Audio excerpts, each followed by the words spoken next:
जब हम सूर्य नारायण भगवान को अर्घ देते हैं, जल चढ़ाते हैं, तो वो जल पृथ्वी पर जब गिरता है तो उसके छींटे हमारे शरीर पर लगते हैं। क्या वो ठीक है? क्या वो श्रेष्ठ है?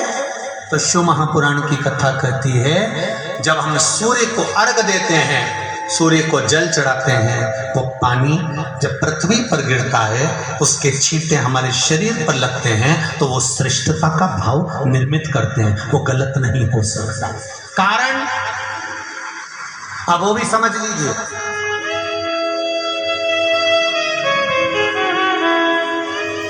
अब सूर्य नारायण भगवान को आप जल चढ़ा रहे हो, तो छींटे नहीं लगे, उसके लिए क्या स्टूल पे चढ़ के चढ़ाओगे कि कुर्सी पे चढ़ के चढ़ाओगे? अरे बोलो तो सही। अब कई लोगों के दिमाग में यह बात भरा गई कि हम भगवान को जल चढ़ाते हैं, वो हमारे शरीर में छींटे लगते हैं, जमीन पे से पानी गिरता है, वो हमारे शरीर को छींटे लगते हैं, भगवान को अच्छा नहीं लगता होगा। कौन ने कहा? पहले तो उसको पकड़ के ला।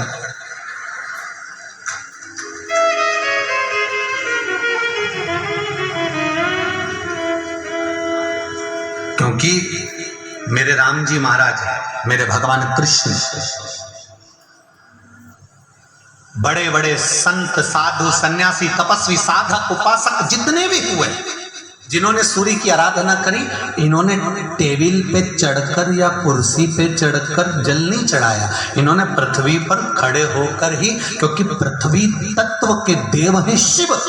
जब हम मृत्यु लोक पर खड़े होकर, पृथ्वी पर खड़े होकर भगवान शंकर का भाग पृथ्वी तत्व को धारण कर कर जल को हाथ में लेकर जब समर्पित करते हैं, और जो जल नीचे गिरता है वो शरीर पर अगर लगता है तो हमको उसका आशीर्वाद ही प्राप्त होता है, दोष नहीं लगता। पर लोगों ने इसको विपरीत कर दिया। कि कौन ने विपरीत करा? कई लोगों ने इसको विपरीत कर दिया। कौन ने विपरीत करा? तो जो दूसरे धर्म के लोग होते हैं, जिनको हिंदू धर्म से नफरत होती है और जो हिंदू धर्म की पूजन, सेवा, अर्चना को समाप्त करना चाहते हैं, वो धीरे धीरे धीरे धीरे कहने लगे कि सूर्य को जल चढ़ाओगे तो शरीर में लगेगा, शरीर में लगेगा तो दोष लगेगा। इसको कह कहकर घर घर में सूर्य को जल चढ़ाना लोगों ने बंद कर दिया कि आप जल चढ़ाएंगे तो दोष लगेगा, शरीर पे छींटा लगेगा, शरीर को ऐसा लगेगा।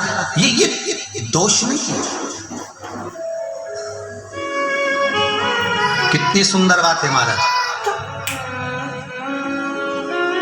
सूर्य नारायण भगवान को जब जल चढ़ाया जाता है, हाथ सिर से 8 इंच की दूरी पर होना चाहिए। चांदी का, ना स्टील का, ना लोहे का, ना प्लास्टिक का, ना कांच का, ना सोने का, कोई बर्तन, ना कांसे का, ना एल्युमिनियम का,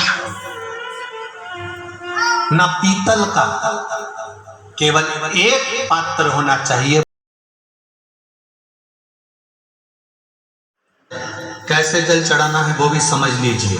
अगर कोई कैंसर का मरीज है, जिसके चेस्ट में कैंसर आ गया हो, लेफ्ट में, राइट में कहीं पर कैंसर आ गया हो, या कोई गठान आ गई हो, तो महाराज आप जल, गठान आ गई हो तो महाराज आप जल चढ़ाते समय उस जल की धार को सूर्य भगवान को जब चढ़ा रहे हो, तो धार आपकी गठान की ओर जाना चाहिए, जिससे सूर्य की किरण उस जल में से आपके उस स्थान पर पड़े, उस जगह पर पड़े।